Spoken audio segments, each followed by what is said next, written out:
Award সবসময় inspiring আমি বলি যে কোনো কাজের জন্যই, বাট আমি খুব কম যাই অ্যাওয়ার্ড শোতে, হয়তো বা পরপর দুটো হয়ে গেছে। খুবই ভালো লাগে কাজের কোয়ালিটি, সবসময় চাই যে বেটার হোক আগের থেকে, প্রিভিয়াস কাজগুলো থেকে। এই তো অ্যাওয়ার্ড হলো এটা আরও বেটার মনে হয় যে না, এটা একটা ভালোবাসার বহিঃপ্রকাশ। জানবো যে সামনে আপনার বেশ কয়েকটা সিনেমা আসছে, সিনেমাগুলো নিয়ে কতটুকু আসে আপনার মোবাইল ওই যে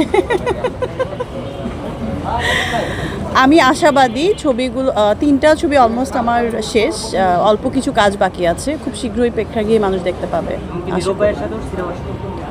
হ্যাঁ, ওইটাও অল্প একটু কাজ বাকি আছে, অলমোস্ট ডান। ক্লাইম্যাক্সের কিছু শর্ট বাকি আছে। আপু বিশ্বকাপ চলছে, তো একটু জানবো যে ববি হক তো আর্জেন্টিনার ফ্যান, ডেফিনেটলি আর্জেন্টিনার ফ্যান। বাসায় কি এমন কেউ আছে যাদেরকে 7 আপ খাওয়াইতে হয়? থাক, ওরা এখন অনেক দুঃখে আছে বেচারারা, ওদেরকে আর দুঃখ দিও না।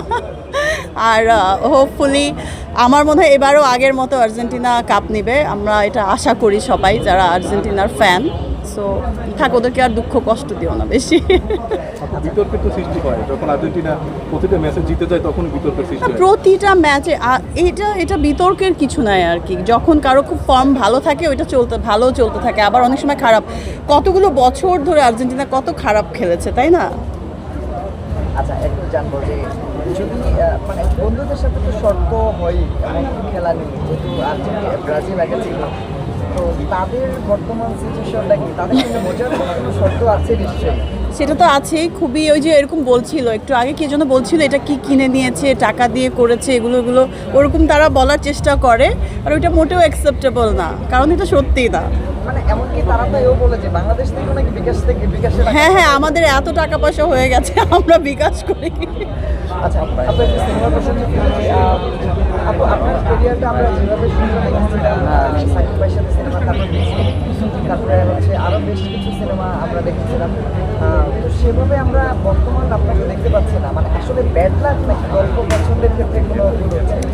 ক্যারিয়ার যেভাবে শুরু হয় সবসময় একই রকম তো চলতে পারে না, এটা খুবই মেইন পয়েন্টটা হচ্ছে যে আমার ক্যারিয়ার এখনও চলছে in a good way. So এইটা একটা পজিটিভ সাইড। এবং 2010 থেকে আমার ফিল্মের ক্যারিয়ার শুরু হয়েছে, সার্চ থেকে। এবং ওইটা উইদাউট সাকিবের ছবি।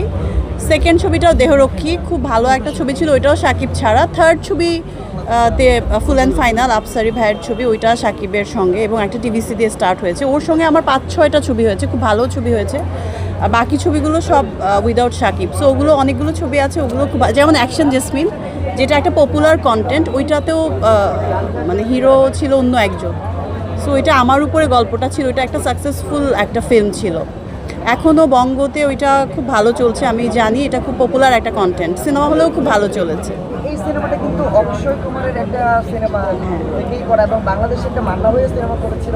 হ্যাঁ, এই জন্য আই ওয়াজ কনফিউজ ওই সময় যে এই ছবিটা আসলে আমি কতদূর কী করতে পারবো। খুব ভয়ে শ্যুট করেছিলাম, বাট এই ছবিটা মানুষ এতটা পছন্দ করবে আমি এটা ভাবিনি।